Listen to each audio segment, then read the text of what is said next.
বাংলাদেশ জামাত ইসলামীর বর্তমান আমির ডাক্তার শফিকুর রহমানের মেয়াদ শেষ হচ্ছে চলতি বছরের ডিসেম্বরে। দলীয় গঠনতন্ত্র অনুযায়ী প্রতি ৩ বছর পর পর আমির নির্বাচন অনুষ্ঠিত হয়। সেই নিয়মেই জাতীয় নির্বাচনের আগে দলটি নতুন আমির নির্বাচনের প্রক্রিয়া শুরু করেছে। দলীয় সূত্র জানিয়েছে, ডিসেম্বরের মধ্যেই ভোট গ্রহণ ও গণনা সম্পন্ন করে নতুন আমিরের নাম ঘোষণা করা হবে। এরপর শপথ গ্রহণের মাধ্যমে তিনি দায়িত্বভার গ্রহণ করবেন। প্রক্রিয়া অনুযায়ী কেন্দ্রীয় মজলিসে শুরার সদস্যরা প্রথমে ৩ জনের একটি সম্ভাব্য আমির প্যানেল নির্ধারণ করেন। রুকনরা চাইলে ওই প্যানেল থেকেই ভোট দিতে পারেন, আবার চাইলে প্যানেলের বাইরে থেকেও কাউকে বেছে নিতে পারেন। তবে দলীয় রীতি অনুযায়ী সাধারণত ওই প্যানেল থেকেই আমির নির্বাচিত হয়ে থাকেন। ভোট শুরুর আগে পর্যন্ত প্রার্থীদের নাম গোপন রাখা হয়।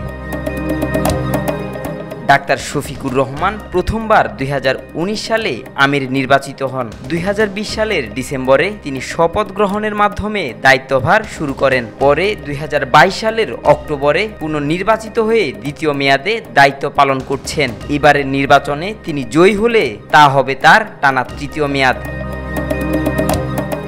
দলীয় নেতাদের মতে মাঠ পর্যায়ে সক্রিয়তা, দ্রুত সিদ্ধান্ত গ্রহণ ও মানবিক সহমর্মিতার কারণে ডাক্তার শফিকুর রহমান দলে জনপ্রিয়তা অর্জন করেছেন। বিশেষ করে গত ৫ আগস্টের পর তার নেতৃত্বে দলীয় কার্যক্রমে নতুন গতি এসেছে। তবে সম্প্রতি ওপেন হার্ট সার্জারি হওয়ায় তার শারীরিক সক্ষমতা নিয়েও আলোচনা রয়েছে।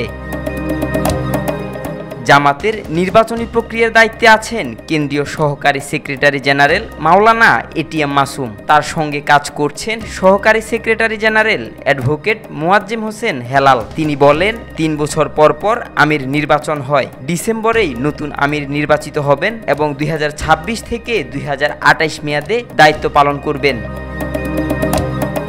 ইতিহাস ঘেঁটে দেখা যায়, প্রতিষ্ঠার পর থেকে বাংলাদেশে এ পর্যন্ত ৬ জন নেতা জামাতের আমির হয়েছেন। তারা হলেন মাওলানা আব্দুর রহিম, অধ্যাপক গোলাম আজম, আব্বাস আলী খান, মতিউর রহমান নিজামী, মকবুল আহমদ এবং বর্তমান আমির ডাক্তার শফিকুর রহমান।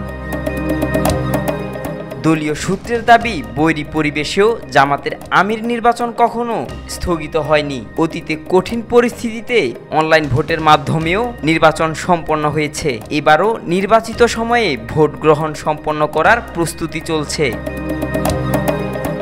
জামাতের এক নেতা বলেন, বর্তমান আমির দেশকে নতুন স্বপ্ন দেখাচ্ছে। রুকনরা চাইলে তাকেই আবারও বেছে নিতে পারেন। তবে গঠনতন্ত্র অনুযায়ী নতুন মুখ আসারও সুযোগ রয়েছে।